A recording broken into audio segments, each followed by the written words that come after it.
welcome everyone. We're really excited to have you here. It is 12:30, so we're going to get started, and I'd like to hand over the conversation to Chancellor Kathy Jafari. Thank you so much. Uh, Good afternoon, everyone, and welcome to our program today. We are so excited to be hosting this program for you, for our members, exclusively for our members.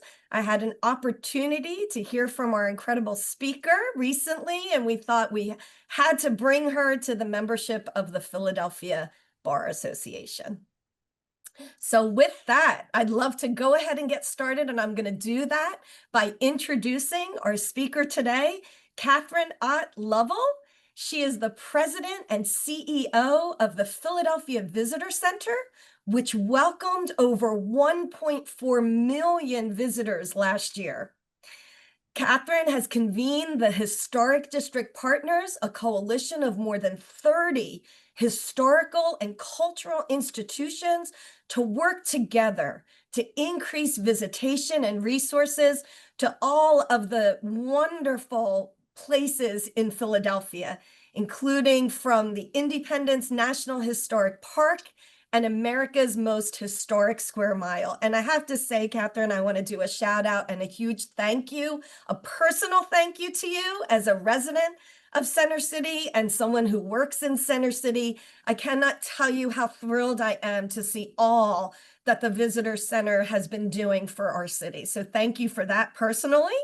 I want to share that in January of 2025, the Philadelphia Visitor Center Corporation and Philadelphia250 formed a strategic alliance to ensure a cohesive and holistic approach to planning for community-focused semiquincentennial, I was worried about saying that word, Kathryn, but I think I got it. I hope I did. Celebrations across Philadelphia. As part of this strategic alliance, Kathryn was appointed president and CEO of Philadelphia250. And we as Philadelphians are very lucky for that. A civic leader and steadfast supporter of Philadelphia, Kathryn served as commissioner of the Philadelphia Parks and Recreation from 2016 to 2023.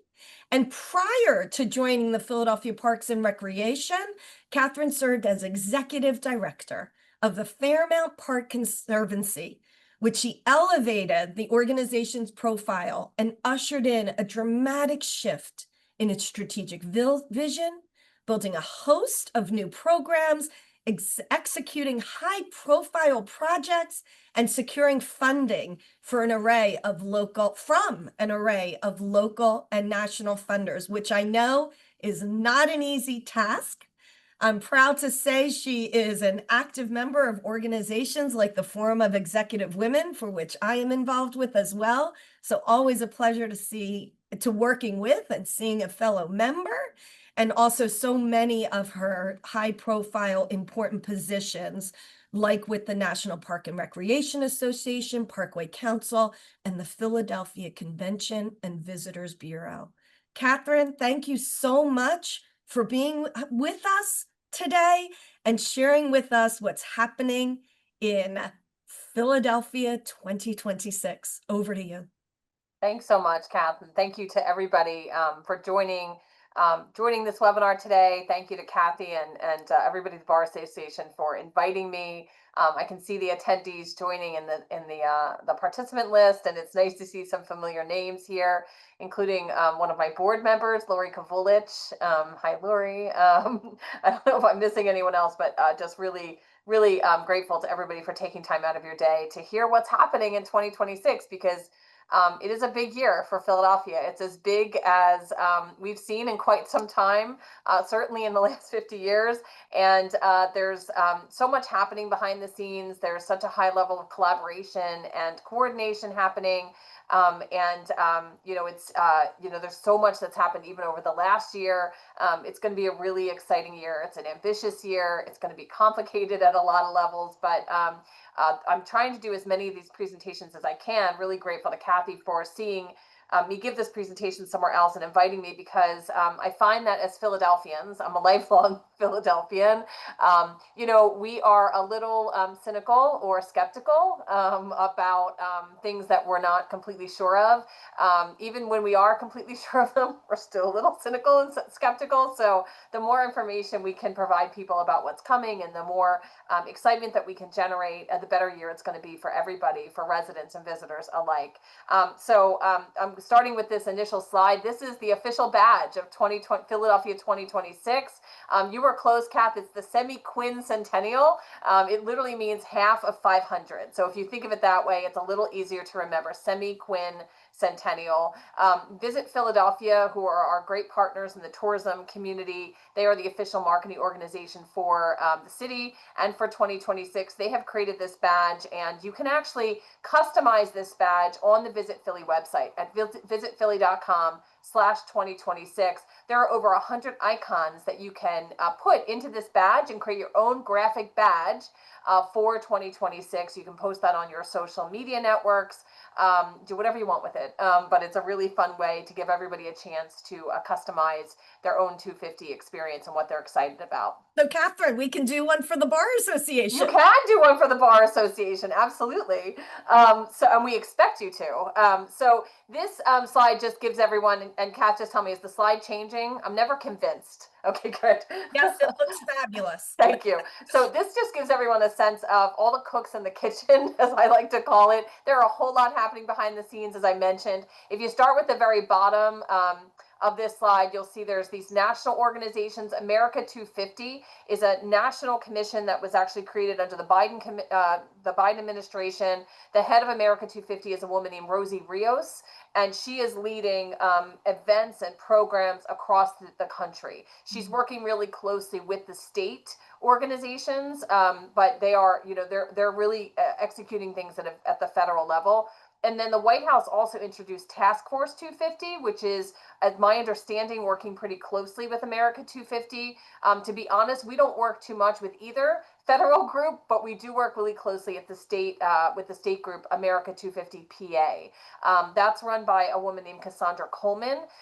They are a commission that was created under Governor Wolf, and really charged with leading the Semiquincentennial celebrations happening across the 60 plus counties across the Commonwealth. So they're planning events and programs and festivals throughout 2026 all over Pennsylvania.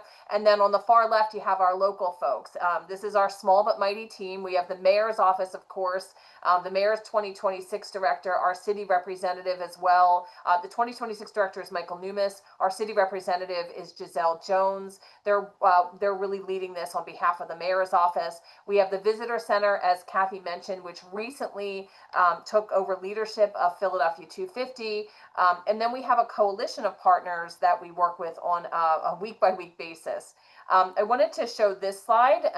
If it'll change for me, there we go. That is, this just gives you a sense of how big this is across the country. This is just a snapshot of some of the states, the icons that they've created for their own Semiquincentennial commissions that they've created. So some states have been planning this for years, like us. Others are sort of newer to it, but you have, just a huge effort that's happening and resources being put into this all over the country. And then this is the group that we're working with locally. At the very bottom, you have our Collier County DMOs, the destination marketing organizations from the suburbs of Philadelphia that we liaise with. They're all planning their own 250th celebrations, but the other folks sort of in the middle are all the nonprofit organizations that have been working behind the scenes to make the stuff happen, really because these are folks that are leading those, what we're calling tentpole events for 2026. So the big events that are happening throughout the year are being led by most of the organizations you see on this screen. So what are those big events? Well, we know there's a big thing coming with the World Cup. We bid on the World Cup as a city. It was a huge deal and a huge effort that Philly took on to bid on the World Cup, and we won. It is the biggest sporting event in the world. It is not just the biggest sporting event in the world, but this is the largest World Cup ever in the history of World Cup tournaments, because there are more countries participating in the World Cup. FIFA expanded the number of matches and the number of countries that can participate in the World Cup. So this is the biggest World Cup ever, and it is happening across 3 countries in one continent of North America. This gives you a sense of where those matches will be happening. So the tournament is happening in all of these shaded areas that you see, and we're in a sweet spot. Philadelphia, of course, is hosting. So is New York, New Jersey at the Meadowlands, as is Boston and Atlanta.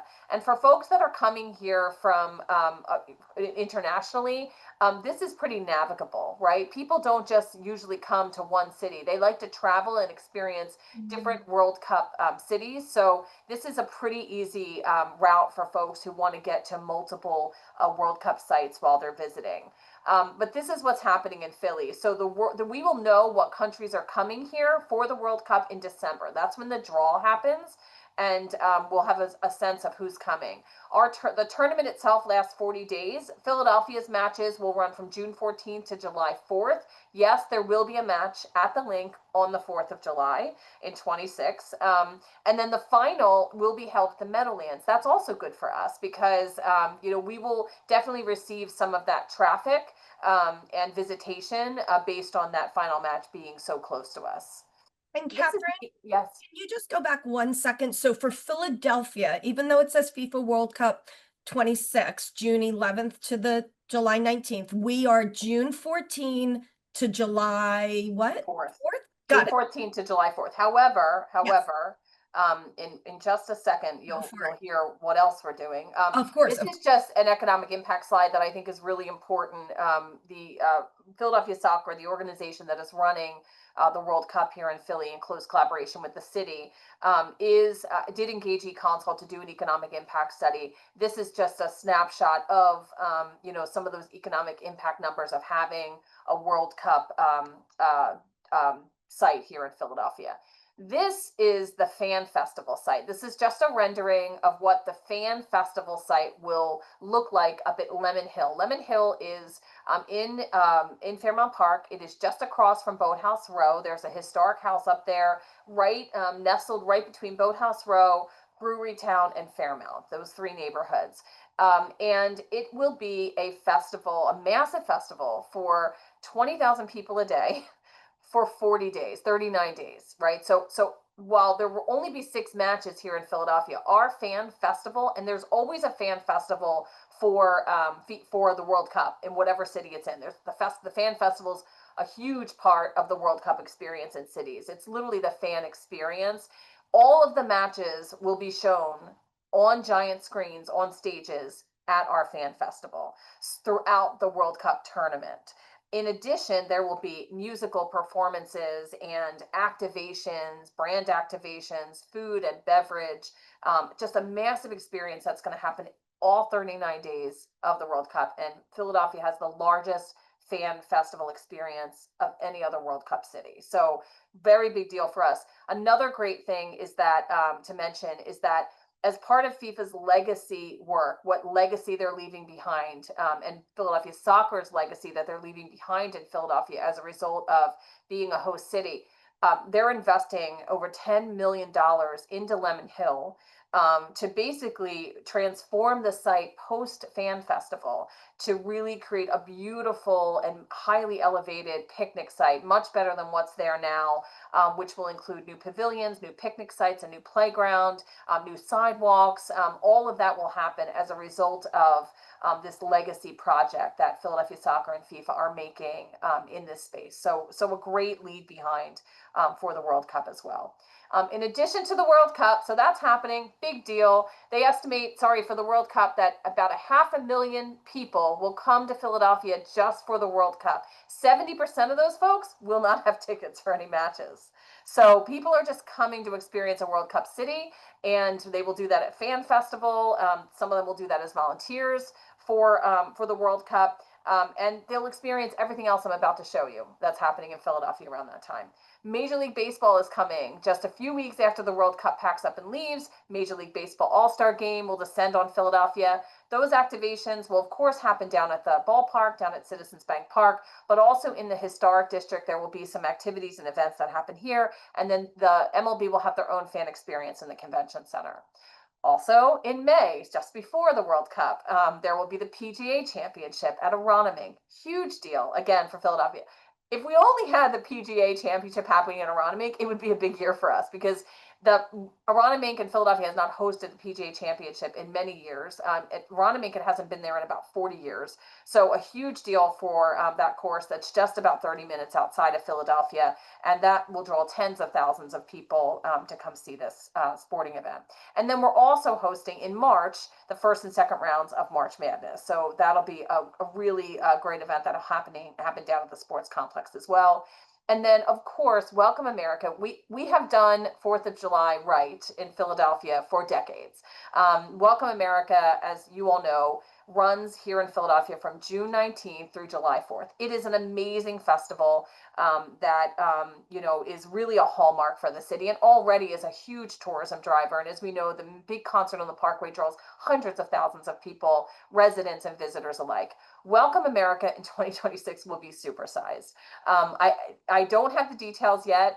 They are still working on the calendar of events between June 19th and July 4th, but it will be phenomenal. There's a great, a much higher level of resource that's being put into Welcome America for 26. So that announcement will hopefully happen in the next few months about the Welcome America calendar, but be prepared, it'll be on steroids. Visit Philadelphia a few years ago put a bid in to host TED, that global TED organization. We all know TED Talks. TED decided to do a series of talks for 2026 focused on democracy, and Philadelphia was selected as the host city for TED Democracy. So Visit has been and TED have been hosting some smaller events, fireside chats that have been happening over the last year or so, bringing in national and international speakers to talk about topics critical to democracy.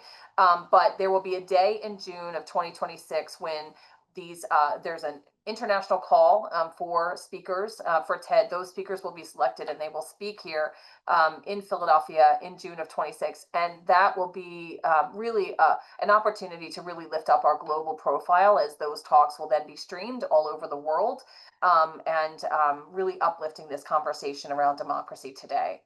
You might have heard an announcement last week about the 52 Weeks of First. This is a collaboration among all of the partners in the Historic District to really highlight Philadelphia first. So we have selected 52 first things that have happened in Philadelphia, things that we all know about, like the first zoo, the first hospital, the first library, but things we might not know about: the first Slinky, the first pencil with an eraser, the first Girl Scout cookie was baked in Philadelphia. Those giant #1s that you see on the screen are being hand painted by artists with designs related to those firsts.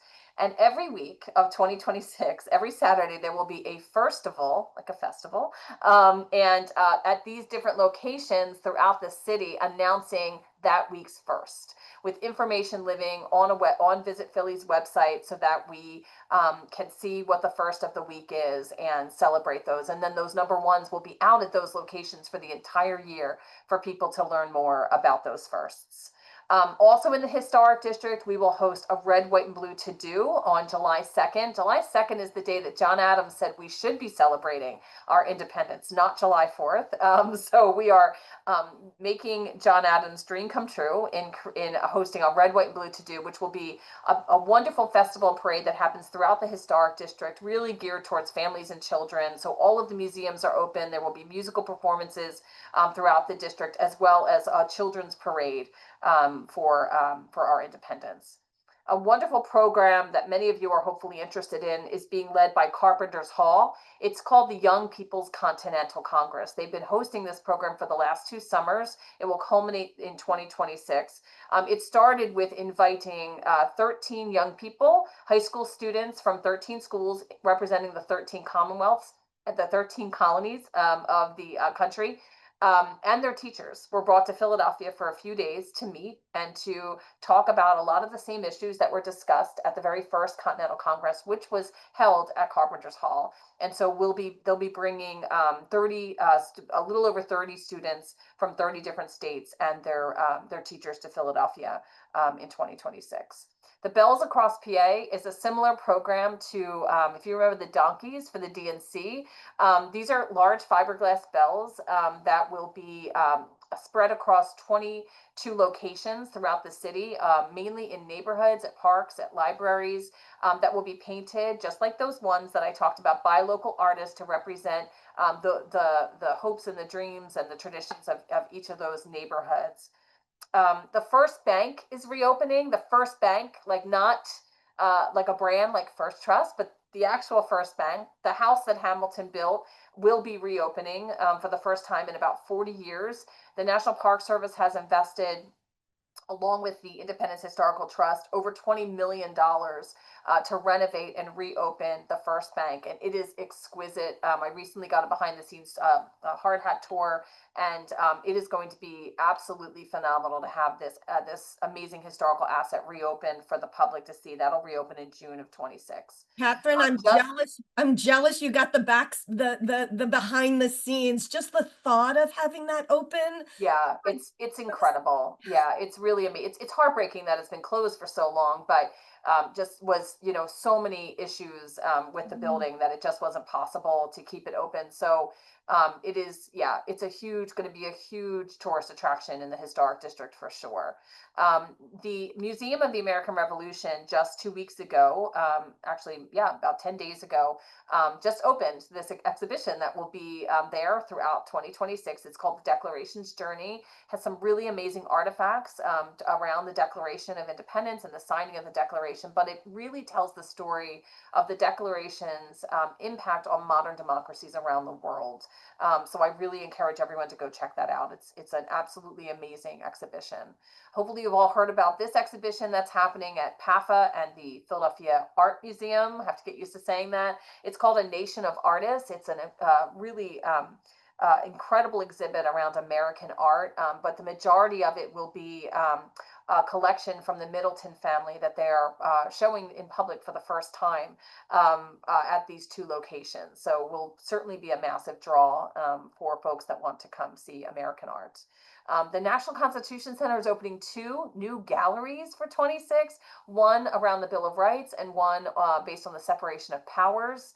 And then this is a little wonky, but I always mention it because it is really amazing. The 6 organizations at the lower right-hand side of this slide, are incredible historical, academic and research organizations that have come together for years now to digitize, to collect and digitize all of their documents, manuscripts, original archived materials around the revolution. And for the first time, all of that information is available at one place, revolutionarycity.org. It's an incredible resource for, historians, for students, for teachers, for professors, anybody, history buffs, who's interested in getting access to this amazing information about the revolution. Kathryn, that's got to be amazing even from a civics perspective. It is, yeah, and it's one of these things that's definitely under the radar. But if you dive into this website, it's absolutely amazing, and the work that these guys have put into this collaboratively over the last few years to make this happen, the funds they've had to raise has not been insignificant, and hopefully all the lawyers on the call can appreciate exactly the amount of work that has gone into this. So I think it's really it's a testament to the great mission of each of these organizations. Art Philly is going to be absolutely epic.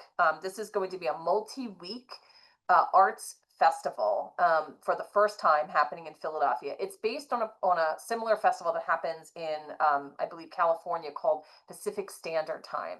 Art Philly is hopefully going to happen every other year from here on out. The theme for 2026 is What Now? And it's going to feature dance and any kind of performing arts, vocal, theater, etc., as well as visual art exhibitions in 5 zones, 5 different neighborhoods around the city. And there will be a calendar of everything that's happening. So think of it as fringe, but not fringe art. Lots of different types of visual and performing arts that will be commissioned for Art Philly and then showcased over these few weeks in a festival in the spring of 26. The Mann Center turns 50 in 2026, so they are celebrating with a new musical work that is specially commissioned to reflect on the Centennial exhibition of 1876. It's called 100 Years On. They also will be dedicating a new plaza. Over $20 million they have invested into a new Welcome Plaza in time for their 50th anniversary at the Man. The Walnut Street Theater is putting on 1776, the musical. That will be back in perfect timing. So that was a really legendary musical, as you might all remember, pre-Hamilton, that is coming back to Philly. And then as luck would have it, not only is 2026 the 250th anniversary of the birth of our country and democracy, it is also the 50th anniversary of Rocky. So, I mean, the stars are truly aligning over Philadelphia in 2026. The movie Rocky came out in December of 1976. It is turning 50.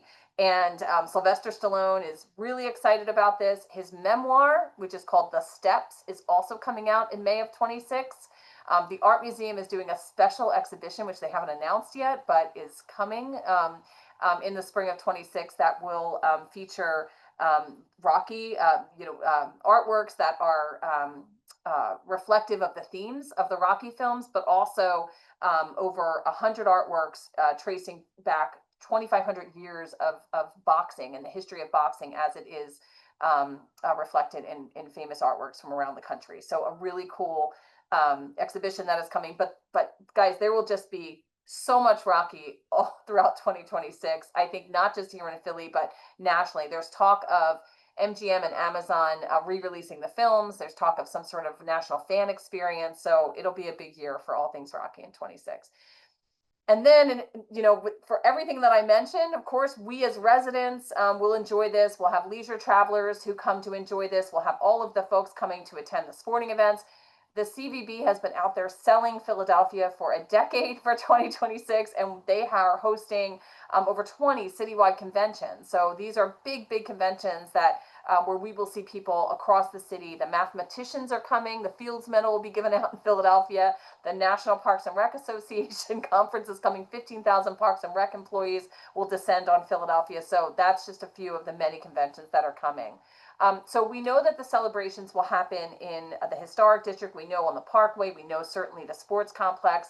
At Philadelphia250, we have been working lockstep with the mayor's office and city council to ensure that this celebration also spills out into neighborhoods across the city. And so we last month unveiled Ring It On, One Philly United Celebration, which is a series of neighborhood activations, events, and programs that will happen throughout 2026. And the majority of these will be happening along 20 commercial corridors that have been selected. There are 2 in each council district.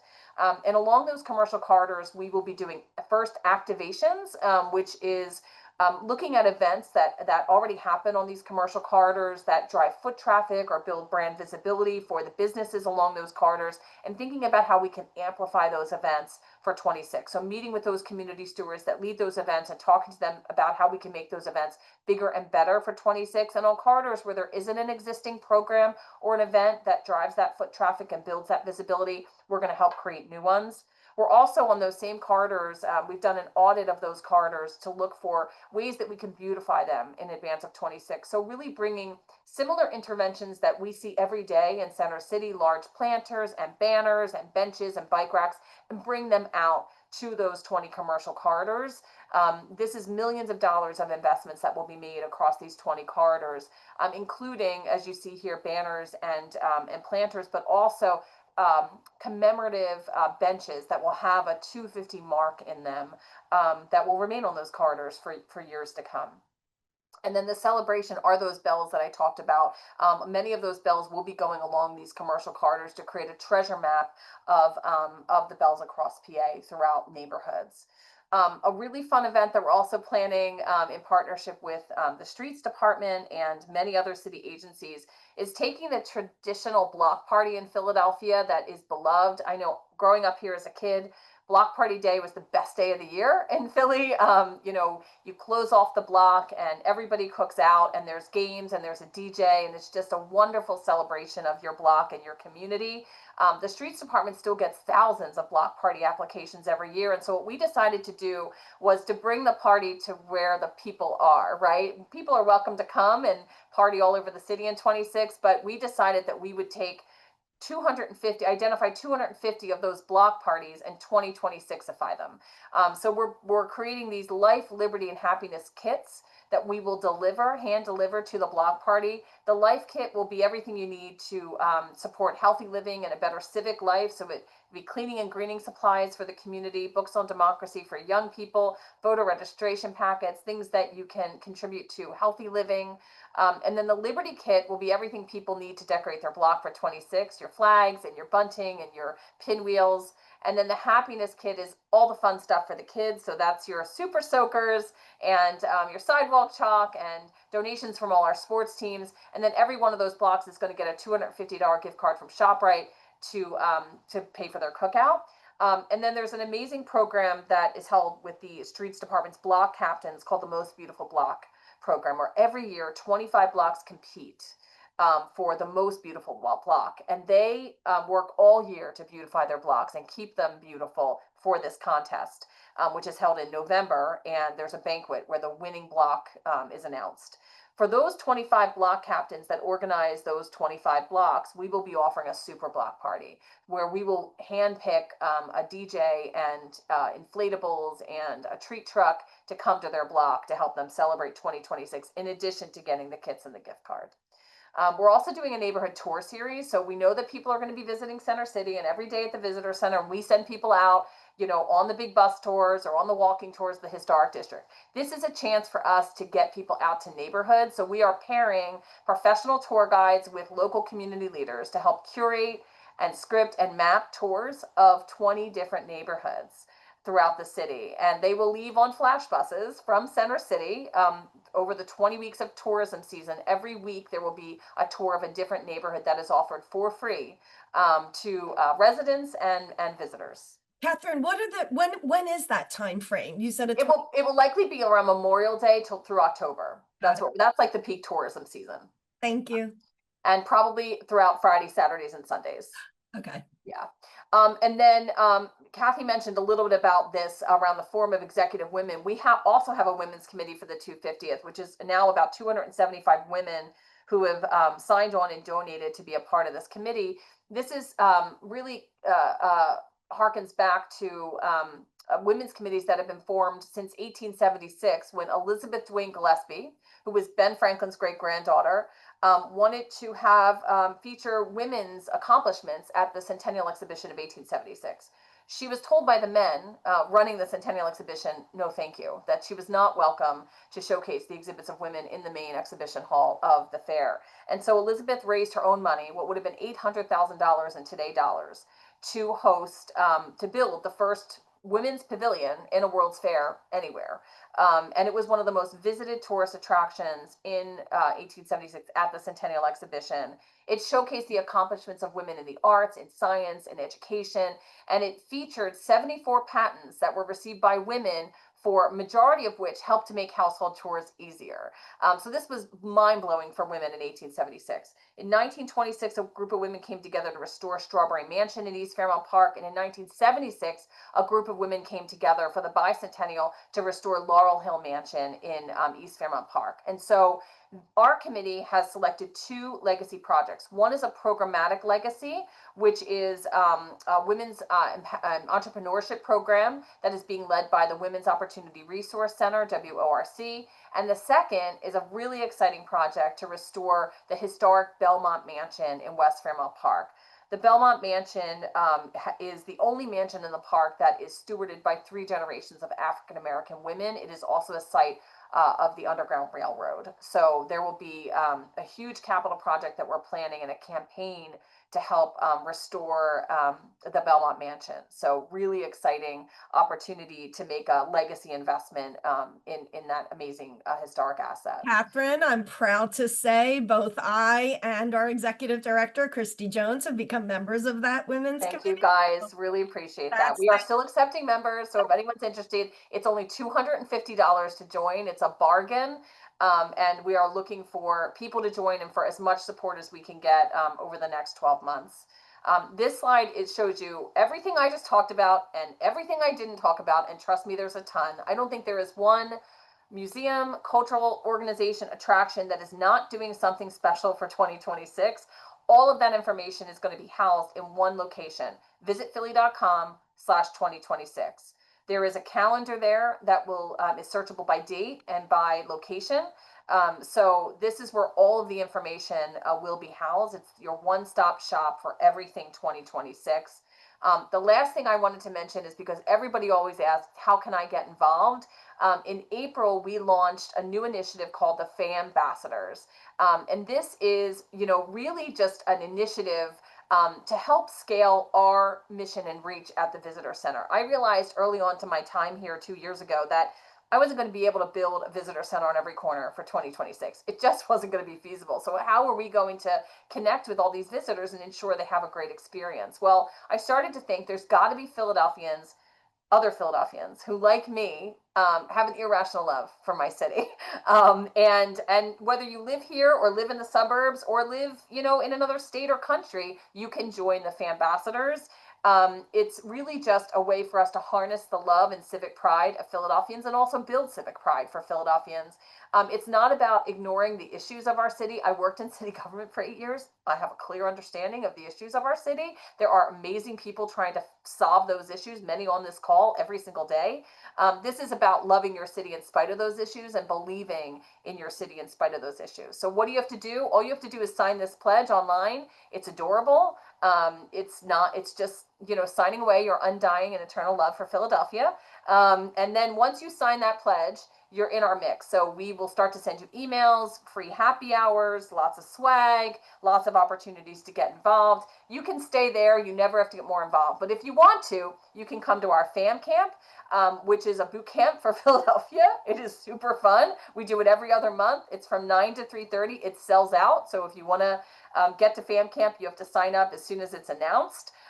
We teach people, we have sessions around the told and untold histories of Philadelphia. We have storytelling, learn how to be a great storyteller, customer service. Not all Philadelphians, are on the same page about what it means around customer service and welcoming people. And then we have lots of surprises and delights at Fam Camp as well. And then if you really want to get involved, you can become a volunteer at one of our pop-up visitor centers during 26. Our goal is to get to 10,000 Fan Ambassadors by the end of 26. I'm so proud to say that we are over 7,000 as I sit here today, which is like amazing in just a few months. So we are well on our way. And this is where you can sign up if everybody wants to take out their phones and scan this. It takes 15 seconds to sign up and be a Fan Ambassador. It's totally free and you're not really committing to anything, but again, your undying and eternal love for your city. So yeah, that's all I got. That's a lot. It's an incredible, tremendous amount, Kathryn, and I'm sure there is more that can be said about everything that you shared. I'm so grateful that you were able to touch on, I feel like, as much as possible. I also jotted, I love your statement, the irrational love for Philadelphia. And I'll call it rational. Because we're crazy and that's okay. True, so true. We do have a couple of questions. So let me first ask, is there anything you can share with our audience on what the city is doing vis-a-vis transportation and the amount of people that you're expecting? Now, I will say, I have seen the wonderful job the city has been doing in working on our streets and repaving streets and the corners and really making these wonderful accessible, because I'm thinking about accessibility as well. Yeah.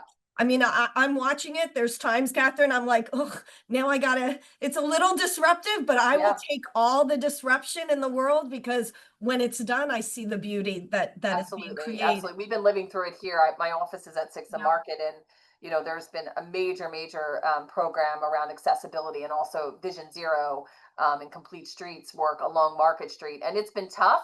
But when it's done, it's amazing. I mean, you can see it, and to see the cyclists be able to use it and to see people be able to, just get up and down off the curbs easier. It's a great gift. Absolutely. So here's the deal, I'm so glad that someone asked this question because I want to emphasize that not everything I talked about is happening at the same time, right? That's really important. There's going to be a pressure point in 2026, and that pressure point is going to be around May through July, right? That's going to be the pressure point. And that's really the time where SEPTA and, the Office of Transportation for the city are really, they're working now to identify what the needs are going to be at the different places in the city where those big events are happening, to Okay. make sure that we can get people where they need to be and to get them back, right? Mhm. So there's lots of conversations happening behind the scenes around transportation during those pressure times, right? Otherwise, we're not going to be so slammed that the buses are going to be filled, right? We know Right. that there's an underutilization of public transportation as it is right now. So, so we know that there's capacity there, at least on the lines that are still running, that there's room there for more people to take public transportation. So for the non-pressure months, I think there's a lot of confidence that we'll be able to get people around, and then we're really trying to build out the infrastructure that we'll need to get people around between May and July. When I think about this, I mean, I realize it was only one day, but I think about how this city and this administration planned a Super Bowl parade in 5 days. Yes. And I was down there for it. It was pretty flawless, Yes. and so I think we know how to do big events really well. And so I feel pretty confident that we're going to try to figure this out. Does that mean I don't wish the SEPTA funding situation was resolved? Of course not. We all hope and pray for that. But there's a million scenario plans, happening behind the scenes to make this work.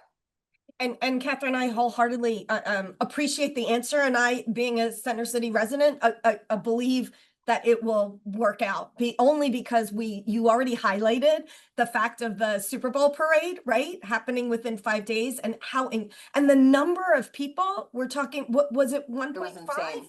million? Yeah, it was insane. I mean, it was just amazing. Yeah. And then when we think about everything we've done, from the Pope visit and how incredible that was, and Yeah. like you said, every July 4th, how we make it work and we make it happen. So Absolutely. Yeah, absolutely. I mean, there is still a lot of work to do, and that's why, the World Cup is engaging, Philadelphia Soccer is engaging 4,000 volunteers.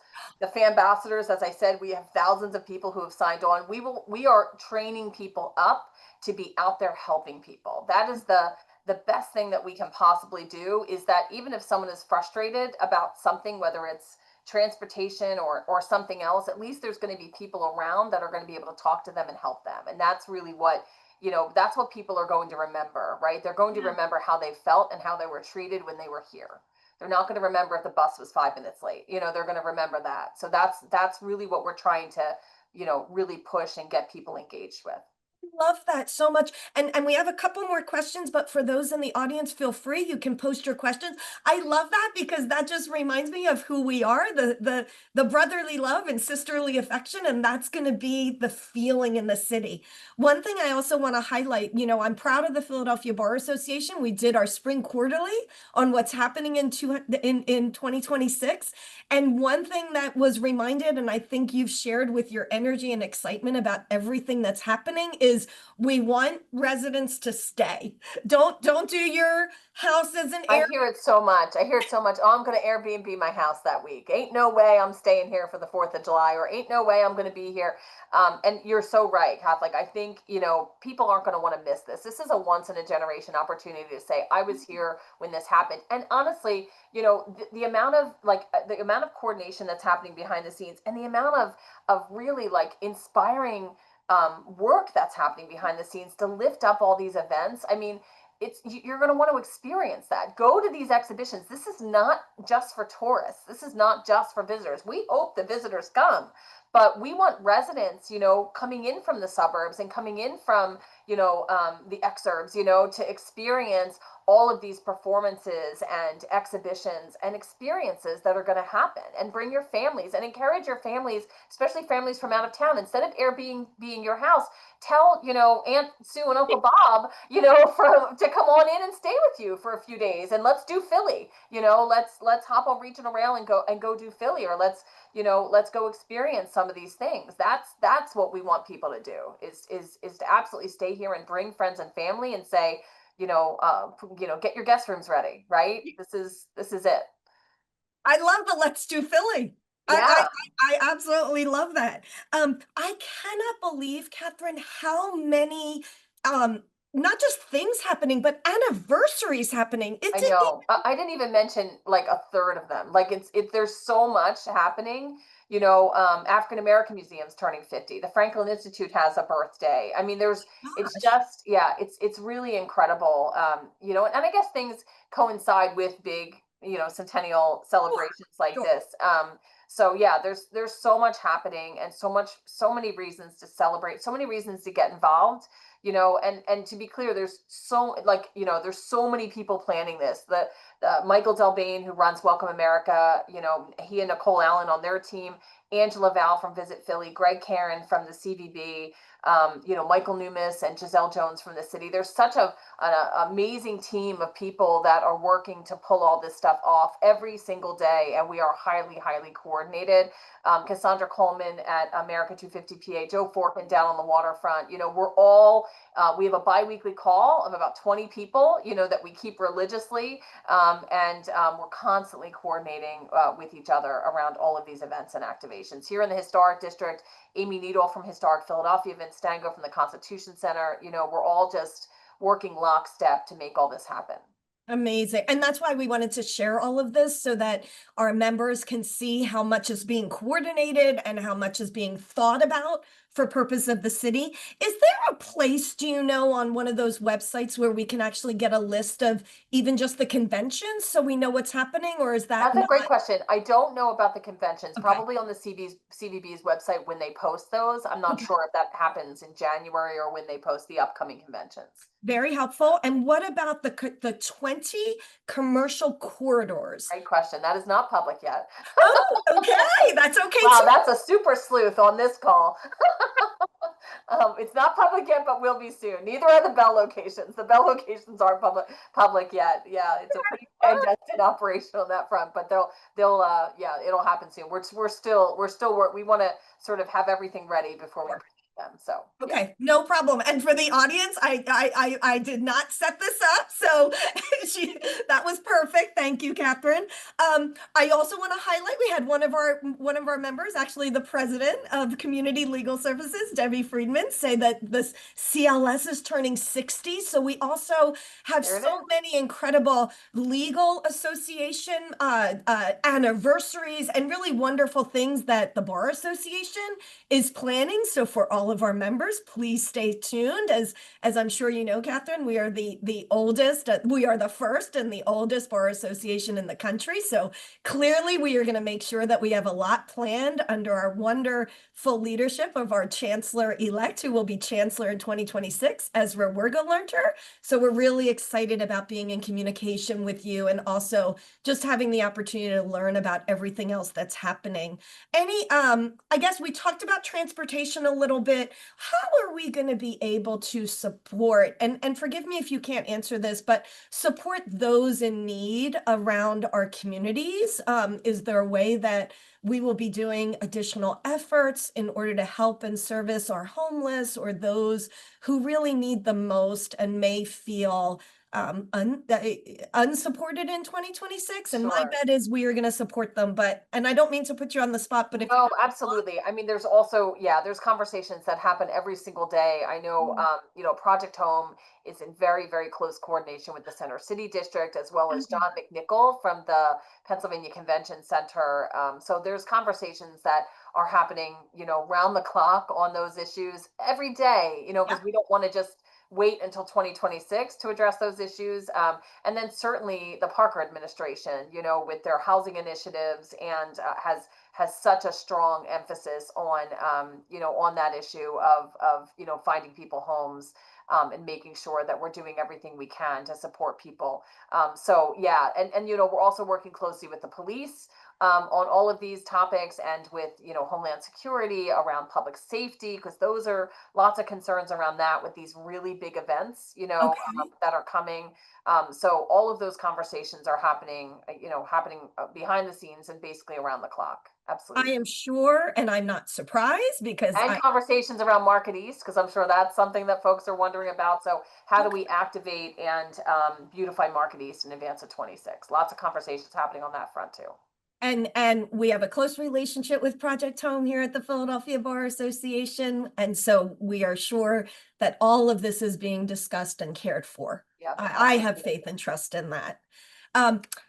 I think we have exhausted all of the questions. We are so grateful for your time. We will be sure to make this recording and the information that you've provided accessible. I want to do a shout out for our members continuing to believe in our irrational love, and I'll call it the rational love as well, for Philadelphia.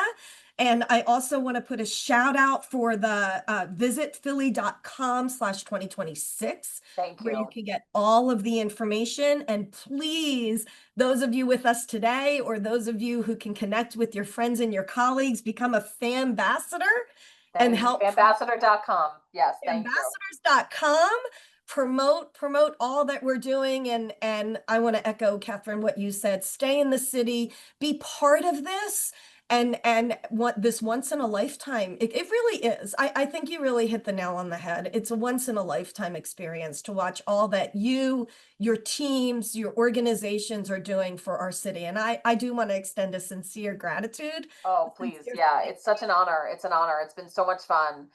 If I can say one more thing, Kath, you know, there is still sponsorship opportunities and funding opportunities. And so if, you know, anybody on your call knows of people who are interested in supporting some events, there are some events out there that need support, you know, that aren't happening or are on the, you know, sort of a decision time right now, but whether or not they can happen and don't need a tremendous amount of support to happen. So, you know, so if you're interested, I sort of have been serving as a broker in that world too, you know, trying to receive some of the interest that we've gotten from corporations who are interested in supporting things and trying to funnel them to organizations that I know need support. So if anybody's interested or knows of individuals, you know, who are philanthropic, interested in supporting the city's efforts around 26, please put them in touch with us, and we'd love to talk to them about some of those needs.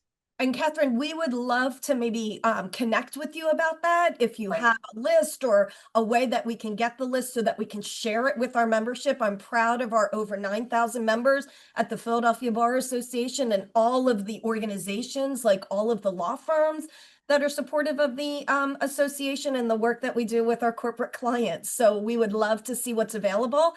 And for the members listening, we are happy to share that information and connect with you all. Great. Thank you so much. Yeah. I'm so glad you shared that. Before we give folks back some of their time, is there anything else that you wanted to share with our audience? No, I think we nailed it. Yeah, let's give everyone back a few minutes. Thank you guys so much. Thanks for your interest, Kat. Thanks for doing this. And thanks everyone for having me today. Thank you for being with us. Thank you to the audience for listening to this conversation. And let's do Philly. Amen. Let's do it. We got this. Let's go.